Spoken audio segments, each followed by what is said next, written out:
तो बच्चों, let us start a very interesting chapter of physics that you have in ICSC class 10th, chapter number 1, force. I will not waste any time in the introduction. Let us directly jump into the chapter, right? So when I say force, or when we apply force, so we know force is push or pull, basic, right? Now when I say when we apply a force, to which body are applying the force, it is very important. मैं एकदम detail में नहीं, आपको मैं एक quick summary देने वाला हूं फटाफट से सो दैट पार्ट्स में हम फटाफट से कंप्लीट करेंगे, बिकॉज आपके एग्जाम्स अगर जल्दी आने वाली है तो ये वीडियो आपके लिए डेफिनेटली इंपॉर्टेंट है। Now when you apply force, it depends आप कौन से ऑब्जेक्ट को फोर्स अप्लाई कर रहे हो। क्या वो ऑब्जेक्ट रिजिड है, क्या वो ऑब्जेक्ट नॉन रिजिड है। हम सबको पता है अगर ऑब्जेक्ट नॉन रिजिड है तो डेफिनेटली यू विल ऑब्जर्व उसका डायमेंशन चेंज हो सकता है, शेप साइज चेंज हो सकती है। कोई भी नॉर्मल एग्जांपल ले लीजिए, जैसे क्ले है, उसमें फोर्स अप्लाई करो, उसके डायमेंशन को बदल दोगे। लेकिन बॉडी अगर रिजिड है तो बात फिर कुछ अलग हो जाएगी। ठीक है। दो केसेस हमारे सामने आते हैं, क्या बॉडी पिविटेड है या नॉन पिविटेड है। अब pivoted non pivoted, I hope you might know till now, but if you don't, एक मैं आपको एग्जांपल देता हूं, चलो।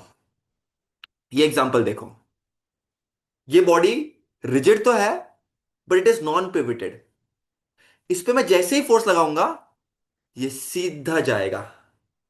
आई hope you know this motion is linear motion, translation motion, right. क्योंकि ये बंधा हुआ नहीं है, ये फ्री है, धक्का मारो निकल गया।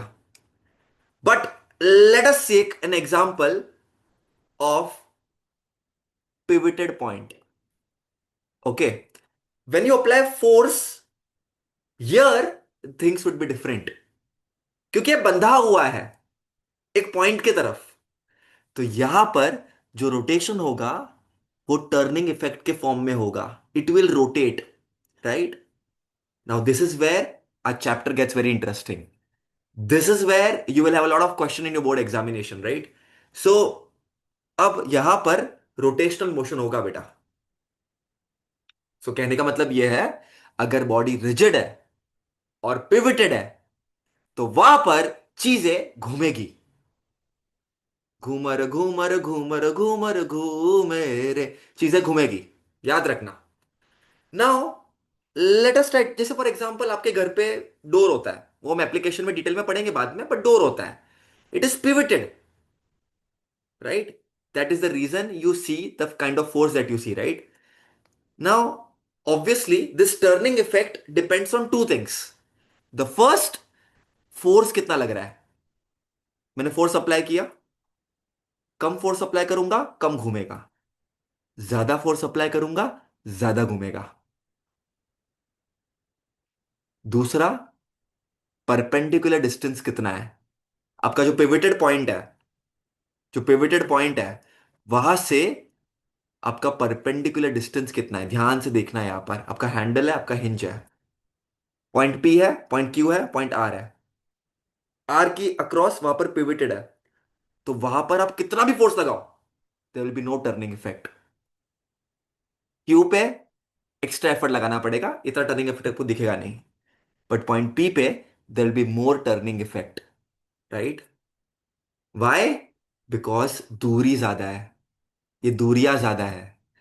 जो पॉइंट है, पिवट है, एक्सिस ऑफ रोटेशन है, वहां से distance is more, right. So here what we can see that the turning effect depends on two things, the force applied and the perpendicular distance। perpendicular distance को detail में समझते हैं। Let's say मैंने एक body लिया है, right. It is a rigid body, it is a pivoted body, and here interesting things will happen. जैसे मैंने यहां पर फोर्स लगाया, of course there will be turning effect. तो वो तो इजी है, फोर्स लगाया टर्निंग इफेक्ट है। लेकिन ये जो परपेंडिकुलर डिस्टेंस वाला कॉन्सेप्ट है, ये बच्चों को थोड़ा सा कभी कभी फंसता है। सो मैंने एक line of action of force बनाया, राइट। ये this is very important, line of action of force, मतलब फोर्स किस डायरेक्शन में अप्लाई हो रहा है, कैसे किस प्लेन में अप्लाई हो रहा है। नाउ दिस पॉइंट बच्चों ध्यान से देखना, ये आपका पिवटेड पॉइंट है। आपने फोर्स ऐसे लगाया, ये आपका line of action of force है। अब ये जो आपका पिवटेड पॉइंट है, वहां से ये जो line of action of force है, ये जो डिस्टेंस दिख रहा है बेटा आपको, ये आपका परपेंडिकुलर डिस्टेंस है बेटा। प्लीज याद रखना, this is very important. Okay, so moment of force about an axis passing through point O. It depends on two things. What are the two things? First is the force and second is the perpendicular distance. जो इस case में क्या है बेटा? OP है। Please remember, ये तुम्हारा line of action of force है, ये तुम्हारा पिवटेड पॉइंट है, तो ये तुम्हारा परपेंडिकुलर डिस्टेंस है। याद रखना बेटा, प्लीज याद रखना। So moment of force depends on two things, force and perpendicular distance. Right बच्चों? Now units, it's very easy to understand. क्या है बच्चों मोमेंट ऑफ फोर्स का formula? Force into perpendicular distance. तो एसआई सिस्टम में क्या होगा? Newton metre.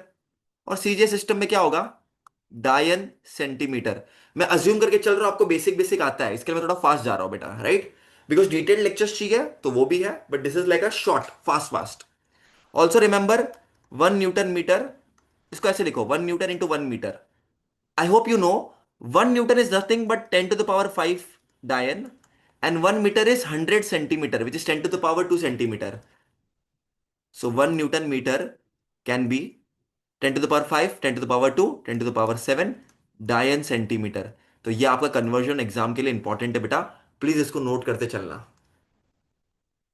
अगर ग्रेविटेशनल यूनिट में लिखना है, इधर बच्चे मार खाते हैं, तो KG F metre and gram four centimetre.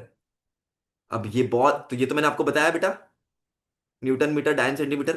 1 kgf metre is 9.8 newton metre and 1 gram 4 centimetre is 980 dyne centimetre. Now this is very important, इसको नोट कर लो बेटा, ये कन्वर्जन आपके एग्जाम के लिए बहुत इंपॉर्टेंट है। Now this turning effect is a vector quantity, it is torque, right? इसको हमने एक और नाम आपने सुना तो होगा डेफिनेटली, अगर आप ये वापस ये रिवीजन की तरह आप देख रहे हो तो आपको ये पता होना चाहिए, turning effect that is a torque that is generated, right? अब यहां पर it is very important, of course it is a vector quantity. Now vector quantity will have magnitude as well as direction. अब magnitude तो कोई बड़ी बात नहीं है। Moment of force is what? Force into perpendicular distance. अब ये let's है, फोर्स तुम्हारा 10 न्यूटन है, परपेंडिकुलर डिस्टेंस 2 मीटर है, ये हो गया 20 न्यूटन मीटर। मैग्नीट्यूड तो मिल गया, वैल्यू पुट करो, मिल गया। But what about the direction? Now here it is very interesting to no,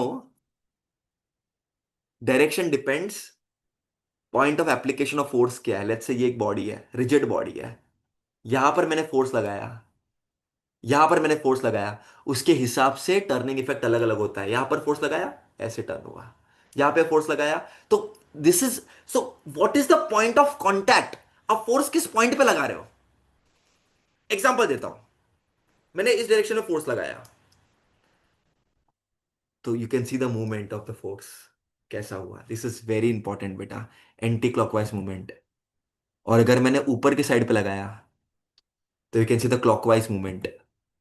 and anti clockwise movement को हम पॉजिटिव कंसिडर करते हैं, क्लॉकवाइज मूवमेंट को नेगेटिव कंसिडर करते हैं। So point of application of force is very important. Also the direction of force, किस direction पे आप फोर्स लगा रहे हो, तो यू कैन ऑब्जर्व, जिस डायरेक्शन में आप फोर्स लगाओगे उसके हिसाब से भी टर्निंग इफेक्ट अलग होगा। Please note this, clockwise anti clockwise. Anti clockwise को हम पॉजिटिव लेते हैं, क्लॉकवाइज को हम नेगेटिव लेते हैं। Now this is what is there in this video, बहुत बेसिक था। नेक्स्ट वीडियो में हम एप्लीकेशन पे आएंगे और डिटेल में आएंगे, and if you want more videos let me no.